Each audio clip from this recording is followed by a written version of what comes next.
인천과 화성, 동탄을 비롯한 이 전국 각지에서 건설된 일부 아파트에서 1급 발암물질로 평가가 되고 있죠. 이 라돈이 기준치 이상 검출돼서 입주민들에게 충격을 안겨주고 있습니다. 그래서 오늘은 사단법인 실내 라돈 저감 협회 전문가 모시고 자세하게 진단해 보겠습니다. 사단법인 실내 라돈 저감 협회 박승권 사무국장 모셨습니다. 어서 오십시오. 네, 안녕하세요. 네. 우선 이 라돈 어떤 물질인지가 궁금한데요. 이 시청자들의 이해를 돕기 위해서 발암 물질로 알려지고 있는 라돈 어떤 물질인지 설명을 해주실까요? 라돈 같은 경우는 1급 발암 물질로 폐암의 주요 원인으로 지금 밝혀져 있고요.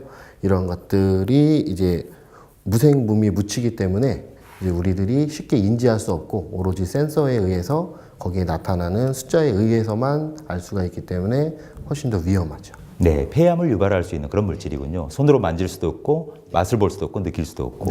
네. 그런데 이 라돈이 전국적으로 요즘 이슈화가 되고 문제가 되고 있어요. 왜 라돈이 문제가 되는 겁니까? 라돈이 우리 몸에 미치는 영향은 매우 큰데요. 그 이유가 방사선 때문입니다. 그 라돈이라고 하는 기체는 불활성 기체로서 안전한 기체인데 문제는 라돈이 그 알파 붕괴 과정에 의해서 이제 반감기를 거칠 때 알파선이라는 방사선을 내보냅니다. 네. 근데 이 방사선이 이제 인체 내부로 들어왔을 때 그 피폭이 되면은 다른 어떠한 방사선보다도 높은 파괴량을 갖고 있기 때문에 그 세포의 변형을 쉽게 일으키고 있어서 거기에 따라서 이제 세계 모든 곳에서는 라돈에 대한 관리를 하고 있습니다. 아, 그렇군요. 조금 구체적으로 이제 얘기를 들어가 보죠. 이 화성, 동탄 이 신도시 그리고 인천, 송도 국제도시에서 이 국내 굴지의 건설사가 시공한 아파트로 알려지고 있는 이 아파트 단지에서 1급 발암물질인 라돈이 기준치를 넘게 검출됐다고 연달아서 보도가 되고 있는데요. 어느 정도 수준으로 밝혀졌는지 또 다른 어디에서 또 검출된 곳은 있는지 궁금합니다. 라돈 같은 경우 이제 요번에 송도 같은 경우가 많이 이슈화가 됐는데요. 평균 2배에서 많게는 4.5배 이상 검출된 것으로 알고 있고요. 이 검출된 것은 지금 많이 이슈화가 되고 있는 특정한 대리석이라든지 화강석이 아니라 이제 실내 공간 전체에서 검출되는 걸로 이슈화가 됐습니다. 네, 아파트 실내 공간 안에서요? 네. 아, 그렇군요. 네.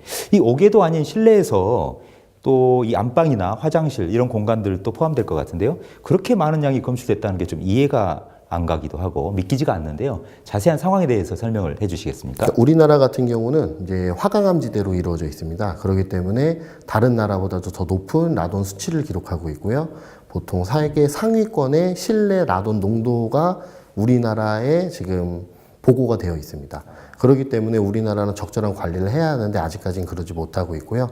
실외에 있는 라돈 같은 경우는 농축이 되지 않습니다. 그렇기 때문에 인체에 미치는 영향이 매우 미비하고요.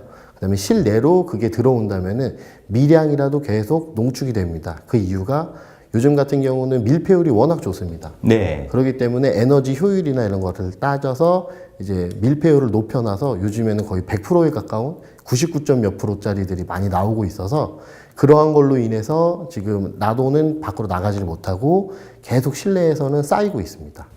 네.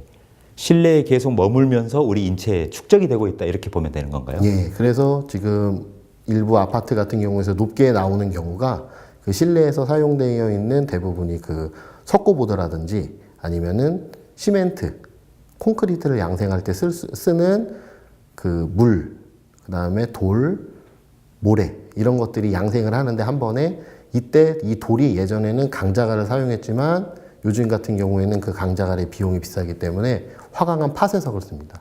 근데 이 화강암이 대부분 라돈을 높게 함유하고 있습니다. 아, 그렇군요. 이게 참 말씀 들어보니까 굉장히 심각하다라는 생각이 드는군요. 왜냐하면 늘 우리가 실내에서 생활하는 그런 시간이 굉장히 많은 게 요즘 현대인들 삶 아니겠습니까? 특히 이 공동주택인 아파트 안에서 많이 생활을 하게 되는데요. 이 라돈이 밖으로 빠져나가지도 않고 실내에서 계속 머물고 있다라는 것인데요. 이 일부에서는 해당 건설사에서 시공한 아파트를 전부 전수조사할 필요가 있다. 이런 의견도 나오고 있더라고요. 특히 인천 송도 국제도시만 해도 이 문제의 시공사가 건설한 아파트가 모두 12곳이 넘는다고 하던데요. 이런 아파트에서도 문제가 있을 가능성은 있을까요? 이 지금 현재 이슈화가 되고 있는 아파트 이외에 모든 건축물에서는 충분한 가능성이 있고요. 실예로 저희 협회에서도 측정을 해봤을 때 안방과 작은 방이 10배 이상 농도 차가 나는 경우도 있습니다. 안방과 작은 방이 네. 10배 넘는다, 농도가. 네. 네. 그런 식으로 하는 이유가 왜냐하면 골재를 쓸 때 어느 골재상에서 어떠한 차가 섞은지는 아무도 알 수가 없습니다. 네. 왜냐하면 인간이 일률적으로 도포를 한 것이 아니기 때문에 이게 어디에서 어느 정도만큼이 함유되어 있는 돌을 어느 광산에서 채취했는지는 알 수가 없는 이유가 일반적으로 아파트 단지를 건설할 때 보통 한 10개에 가까운 그 레미콘이라든지 이런 석재상들이 납품을 하는데 이게 전국 각지에서 모여드는 돌이기 때문에 실제로 어느 부분에서 높게 나오는지는 알 수가 없어서 어느 방에 높게 쓰였을 수도 있고 어느 방은 또 낮은 곳에서 온 게 쓰였을 수도 있습니다.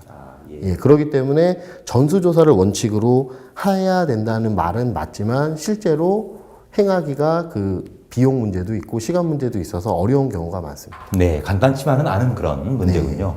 이제 이 핵심적인 궁금증은요, 라돈이 아파트에서 실내 공간에서 검출이 됐는데 실정법상 또 현행법상 어떤 제재를 한다거나 저촉을 과할 수 있는 그런 법적 근거는 없는지요? 예, 현재 우리나라에서 그 건축법에 의해서 건축사들을 제재할 수 있는 뭐 어떠한 법 조항은 존재하지 않고요. 그 원자력 안전위원회에서 가지고 있는 생활방사능 관리법에 의해서 그 공산품에 대해서는 관리를 할 수가 있습니다. 그래서 공산품 같은 경우 지금 이슈화가 많이 됐던 매트리스나 침대 같은 경우들은 그 연간 1mSv 이상을 넘어서는 안 된다라는 조항이 있었기 때문에 행정명령으로 강제 조항을 띄울 수 있었지만 네. 예, 일반적인 이런 건축사나 건설사들은 여기에 접촉이 되지 않습니다. 아, 그러면 입주자들 입장에서는 라돈이 서로 기준치를 초과하게 검출이 돼서 피해를 입었다라고 명백하게 입증을 할 경우에도 피해 배상을 받는다거나 이런 법적 근거들은 없는 거군요. 예, 현재는 그런 권고 이제 법적 근거 자체가 없고요. 이제 2018년 1월 이후에 사업권을 취득한 이쪽에 이제 건물을 짓는다라고 사업을 취득한 그런 건축사에 대해서는 이제 시정명령, 그러니까 권고를 할 수 있습니다. 아, 강제상의 예, 권고. 네. 권고로 148베크렐이 넘어가면은 안 된다라는 이러한 조항이 있었는데 실례로 적용된 경우가 없습니다. 아직까지. 네. 그러니까 2018년 1월 이후에 건축 허가를 받은 이 건축물에 한해서는 어느 정도 권고 기준은 마련돼 있고 그렇지만 이 소비자 입장에서 이 피해를 입었다라는 것들을 입증한다고 하더라도 지금 현재로서는 피해 배상을 청구할 수 있는 또 받을 수 있는 그런 법적 근거는 없는 거군요. 예, 잘 알겠습니다. 이제 핵심적인 것은 결국 뭔가 대책이 마련돼야 되지 않냐라는 어떤 그런 생각이 드는데요. 아파트 실내 공간에서 이 라돈 피해를 막기 위한 이 입주민들의 어떤 예방 대책이랄까 요령이랄까요? 이런 부분도 좀 필요할 것 같고요. 또 앞으로 정부 차원에서도 마련돼야 될 대책은 무엇인지 전문가로서 어떻게 진단하십니까? 현재 그 라돈이 검출되고 있는 아파트 같은 경우에서는 대부분들이 그 소비자들이 그 화강석이라든지 대리석과 같은 하나의 제품에 대해서 초점을 맞추고 있는데 실제로는 이 제품에서 그 토론이라는 성분이 나와서 토론이라는 경우는 이제 RN220번인 그 멀리 퍼져나가지 못하는 라돈입니다. 그 라돈이 많이 방출이 된다고 해서 이게 인체에 영향을 미치지는 못합니다. 크게.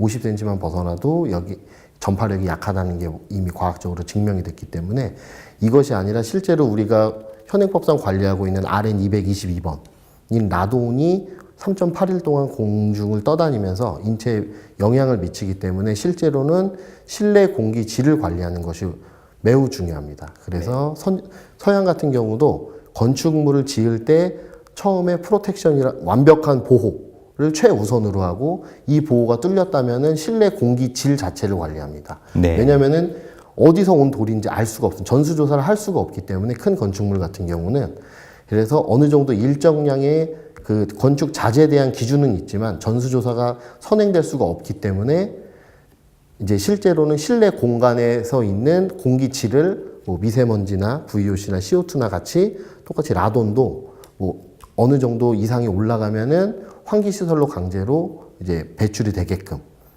하는 그런 장치들이 의무적으로 설치가 되는 게 중요합니다. 네. 그러면 국내에서는 일단 아파트 입주자들 입장에서는 실내 공기를 청정하게 관리할 수 있는 그런 자가적인 노력을 일단 벌여야 되겠군요. 예. 건강을 유지하기 위해서는. 예. 그리고 제도적인 어떤 장치를 마련하기 위한 어떤 대책은 어떤 것들이 있을까요? 지금 이제 법적으로 이런 장치들을 마련을 하고자 이제 정부에서도 많은 전문가들을 모아서 현재 진행 중으로 있는데, 지금 여기에 앞서 한국표준협회에서도 그 라돈에 관한 인증 사업을 이제 앞으로 벌이려고 합니다. 아, 라돈에 대한 인증 사업. 구체적으로 말씀드릴 수 없지만 지금 현재 나와 있는 가이드라인보다도 월등히 더 엄격한 조항이 적용이 돼서 여기에 대한 인증을 받으면 조금 더 라돈에 대해서는 안전하게 생활을 할 수 있고 사용을 할 수 있는 제품이다라는 것을 인증하는 그러한 제도이기 때문에 이제 조만간 시행이 될 예정입니다. 아, 그렇군요. 예. 끝으로 이 아파트 입주 예정자 그리고 시공사의 전문가로서 당부하고 싶으신 말씀이 있다라면 한 말씀 해주시죠. 지금 대부분 시공사나 이런 데들이 대부분 이 자신들의 책임을 면피하거나 아니면은 이제 조금 더 이제 시간을 끌면서 자신들이 유리한 방향으로 넘어가는 경향이 있는데, 이제 그것보다는 적극적으로, 왜냐하면 국민들이나 시민들의 건강권과 직결되어 있기 때문에 그런 거에 대해서는 조금 더 적극적으로 이런 입주민들이나 시민들에게 책임을 다하는 그런 모습을 보여주는 게 좋겠다고 생각합니다. 네, 잘 알겠습니다. 오늘 말씀 고맙습니다. 수고하셨습니다.